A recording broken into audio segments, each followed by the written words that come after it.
Welcome to your prenatal asana series. We are practicing Ardha Bhujangasana or half cobra pose today.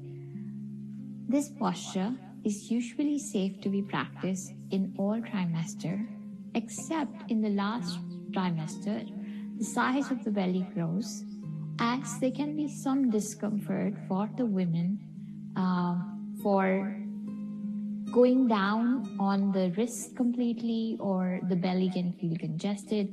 So it's important to give proper space to the belly, then only practice this asana. And if it's uncomfortable in the third trimester, it's better to avoid it.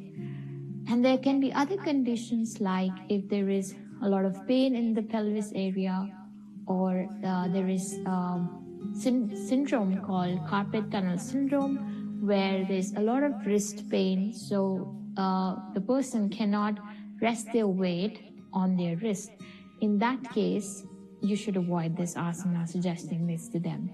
Also, if there is a condition of sciatica back pain, in that condition also, this asana is not recommended. Otherwise, it's okay to practice as long as there is enough space for the belly being given and the baby feels comfortable. It's only on the comfort of individual women to know and understand how much she's able to breathe and be able to balance in this posture, and how comfortable she is. So knowing her personal comfort is very important. Otherwise, there are so many benefits of this asana, including it opens the lower area, allows the pelvis to open up, allows, if there is mild back pain, that relieves that.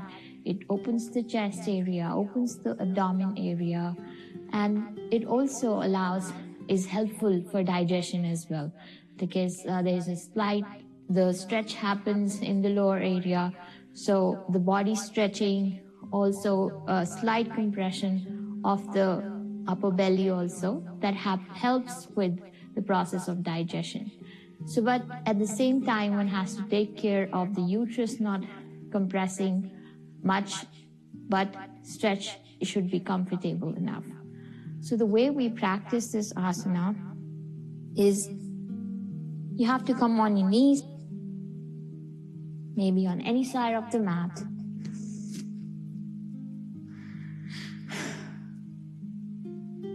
Every time you're suggesting a woman to come into any asana during the prenatal phase, it's important that the shifts are very slight, very slow, and very mindful.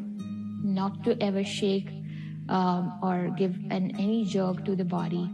So taking care that there's no jerking and the transitions are smooth and slight. So once you have come on your knees, we bring one of our legs bent, and then we begin to create space for the belly. I'm in my 9th month, so I might need a lot more space than women in other trimesters. And if more space is needed, the leg can be extended a little bit more. And the one way is to gently keep both the hands here. Even this much is enough in the prenatal phase. You need not come into the whole stretch. So this much is enough. If you want to suggest the full asana, full Ardha Bhujangasana to a woman, then in that case, stretching, going forward a little bit with the right leg, bringing one hand to the side, other hand on the floor as well, and then slightly sliding the other leg and looking upwards.